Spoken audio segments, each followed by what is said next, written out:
Halo pemirsa, Weekly Report kembali hadir di sela-sela aktivitas Anda.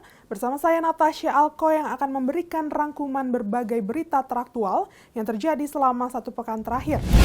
Kim belum putuskan Cagup Jakarta, Gerindra masih ada waktu.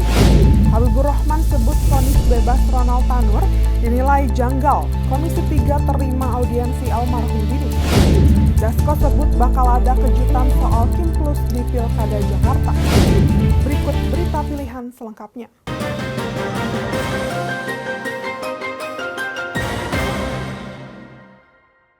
Ketua Harian DPP Partai Gerindra Dasko menyatakan Koalisi Indonesia Maju tidak mau terburu-buru memutuskan kandidat yang bakal diusung pada Pilkada Jakarta 2024. Ketua Harian Partai Gerindra, Dasko menyatakan Koalisi Indonesia Maju tidak mau terburu-buru memutuskan kandidat yang bakal diusung pada Pilkada Jakarta 2024. Dasko mengatakan, partai-partai politik anggota Kim masih melakukan koordinasi dan memetakan simulasi peta politik Jakarta 2024. Meski begitu, Dasko menyampaikan bahwa partainya akan mencari pasangan calon yang dapat mengimbangi mantan Gubernur DKI Jakarta, Anies Baswedan. Kita masih lakukan koordinasi dengan Kim, kita melakukan simulasi melihat keadaan dan peta yang ada, dan kita juga nggak mau buru-buru karena pendaftaran juga masih ada waktu. Presiden Republik Indonesia Joko Widodo menilai jalan tol menuju IKN dapat lebih dirasakan apabila menggunakan sepeda motor. Jokowi memilih mengendarai sepeda motor untuk meninjau langsung kondisi pembangunan jalan tol di IKN. Presiden Republik Indonesia Joko Widodo menilai jalan tol menuju IKN dapat lebih baik dirasakan apabila menggunakan sepeda motor. Jokowi memilih mengendarai motor untuk meninjau langsung kondisi pembangunan jalan tol di IKN. Jokowi sangat mengapresiasi kondisi jalan tol yang dinilai sudah cukup baik. Meski masih dalam tahap pengembangan, dirinya juga menilai jalan tol cukup baik untuk dilewati kendaraan bermotor. Meski belum selesai proses pembangunan, jalan di IKN sudah lancar dan mulus. Jokowi juga telah memerintahkan Menteri Pekerjaan Umum dan Perusahaan Rakyat alias PUPR untuk segera menyelesaikan pembangunan jalan tol tersebut. Lebih lanjut, Jokowi berpesan agar penghijauan di sekitar jalan tol tetap diutamakan. Pembangunan jalan tol tersebut masih ada satu layer lagi, yang di atasnya nantinya langsung kelihatan kemulusan dari jalan tol. Jokowi mengatakan yang dipentingkan juga adalah kanan kiri jalanan dari jalan tol yang berwarna hijau. IKN, meskipun belum selesai, tetapi alhamdulillah tadi lancar dan mulus. Pak, soal pejabat definitif otorita IKN, Pak, pejabat definitifnya kan kita sedang dalam proses mencari. Pak, tadi progresnya gimana Pak, jalan tol itu Pak? Apakah nanti... Ya bagus, paling tidak ada contoh-contoh dulu. Meskipun itu belum selesai, masih ada satu layer lagi di atasnya, nanti langsung kelihatan mulusnya nanti. Tapi yang paling penting kanan kiri saya minta ke Pak Menteri PU harus super hijau. soal investasi. Persiapan besok untuk berkantor di IKN bagaimana Pak? Persiapan besok berkantor? Ya ini saya ingin melihat. Mahkamah Dewan Kehormatan MKD DPR meminta kepada majalah Tempo untuk memberikan klarifikasi soal pemberitaan dugaan adanya anggota DPR RI yang menerima suap dalam penyelenggaraan ibadah haji. Mahkamah Dewan Kehormatan MKD DPR meminta kepada majalah Tempo untuk memberikan klarifikasi soal pemberitaan dugaan adanya anggota DPR RI yang menerima suap dalam penyelenggaraan ibadah haji. Ketua MKD DPR RI Adang Darajatun mengatakan, Tempo telah merilis berita yang berisi dugaan adanya jual beli kuota haji dan suap yang bernilai miliaran rupiah kepada anggota DPR RI sehingga MKD perlu memperjelas dugaan-dugaan dalam berita tersebut. Adang telah mengundang pihak majalah Tempo guna mengungkap dugaan praktik yang memiliki konsekuensi hukum tersebut. Namun MKD DPR juga tetap menghormati Undang-Undang Pers beserta kode etik jurnalistik yang berlaku. Sementara itu, anggota MKD DPR RI Habibur Rahman bahwa hari ini pihak majalah Tempo telah menyampaikan tidak berkenan hadir dan bakal mengundang kembali pihak majalah Tempo. Habibur Rahman menjelaskan, MKD mengundang Tempo berdasarkan ketentuan pasal 128 Undang-Undang MD 3 yang menjelaskan bahwa MKD dapat mengumpulkan alat bukti baik sebelum maupun pada saat sidang. Mengundang dari Tempo redaksinya jam 10, tapi sekarang sampai jam 10.15 Ibu tidak hadir, dan memang dari redaksi Tempo sudah menyampaikan dua hal. Pertama adalah surat yang menyatakan tidak bisa hadir, lalu kedua adalah masalah-masalah yang berhubungan dasar-dasar kebebasan pers sesuai dengan undang-undang pers gitu ya. Jadi sekali lagi bahwa rekan-rekan media maupun Tempo jangan salah paham bahwa tugas Mahkamah Kehormatan Dewan adalah menjaga ya etika dan kehormatan anggota dewan.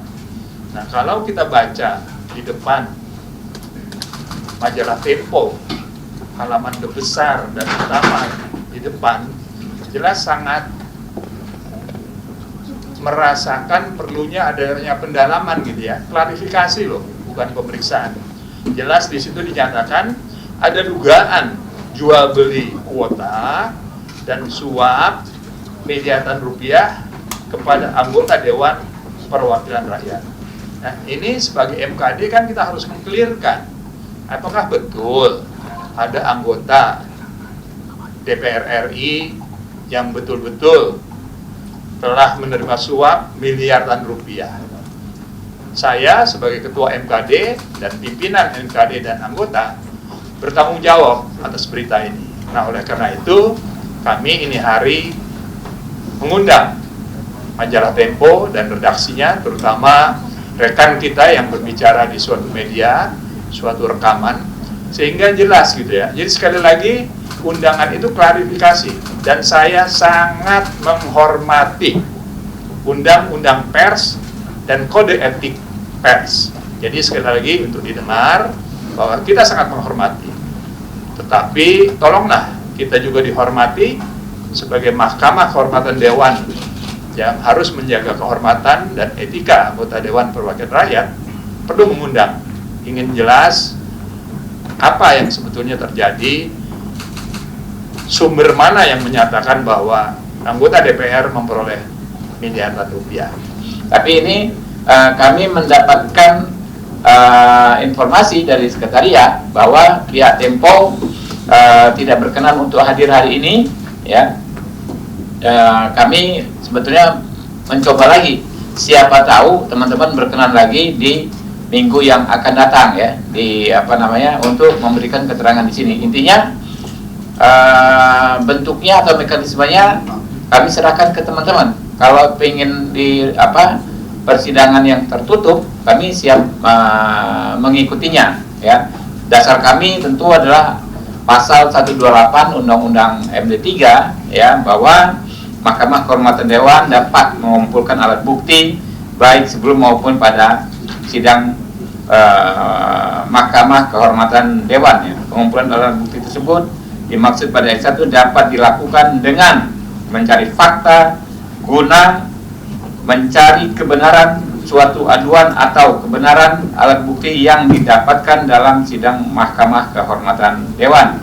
Yang ketiga, ayat 3, dalam rangka melaksanakan ya, tugas pengumpulan alat bukti, Mahkamah Kehormatan Dewan dapat meminta bantuan pada saksi, ahli, dan pakar untuk ya,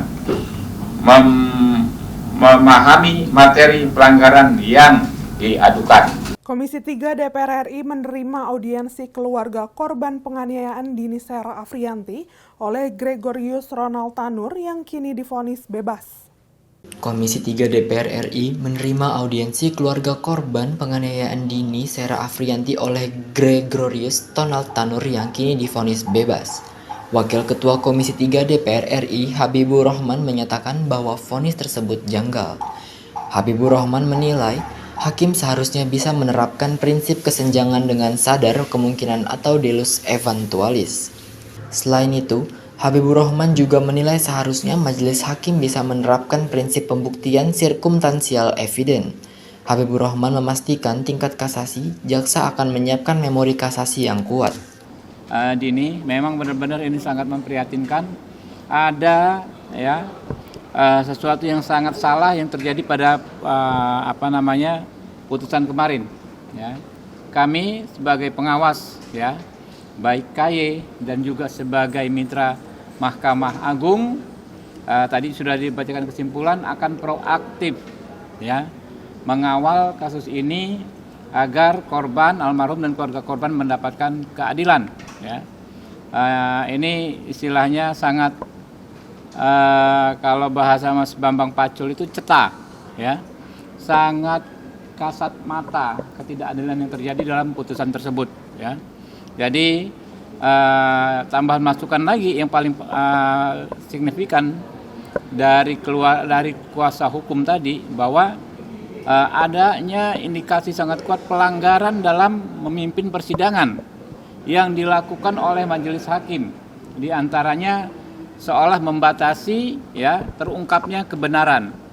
Nah, itu tadi disampaikan ya, membatasi lalu membuat kesimpulan sebelum putusan yang mengatakan tahu dari mana bahwa ini mati karena dilindas dan lain sebagainya ya. Nih jadi saya pikir kita harus bersama-sama mengawal ini ya. Dan di masa sidang nanti ya kami agendakan rapat khusus ya dengan KY dan kami juga akan mengundang Mahkamah Agung untuk membahas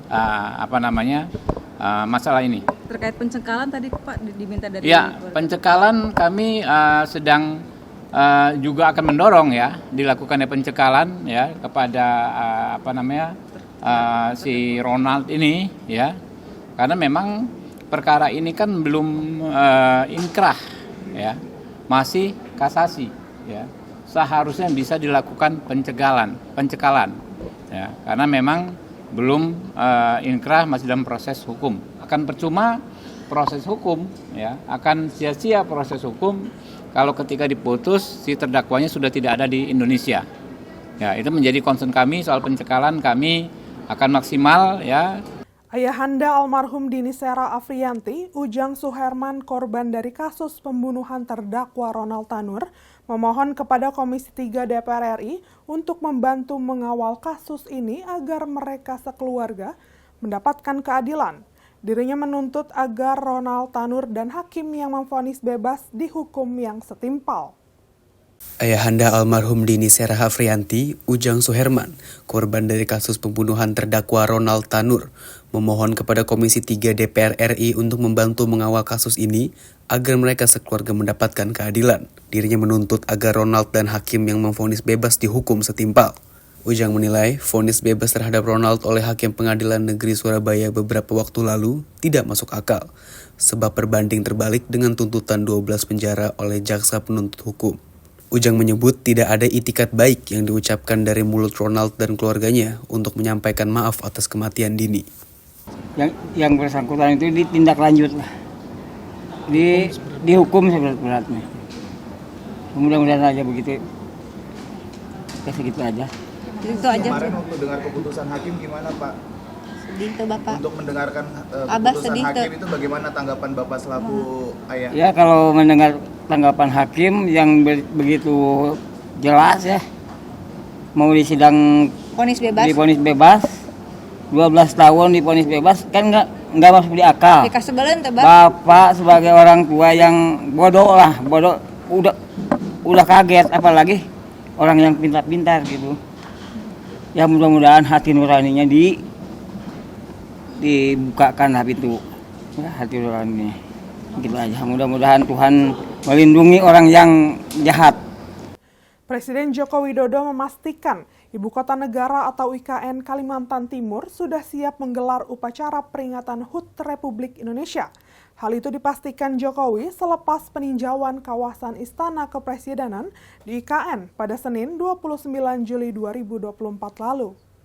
Presiden Joko Widodo memastikan Ibu Kota Negara atau IKN Kalimantan Timur sudah siap menggelar upacara peringatan HUT Republik Indonesia.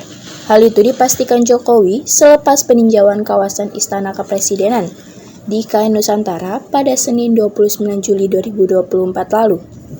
Presiden Jokowi juga mengaku puas dengan perkembangan progres pembangunan IKN Nusantara.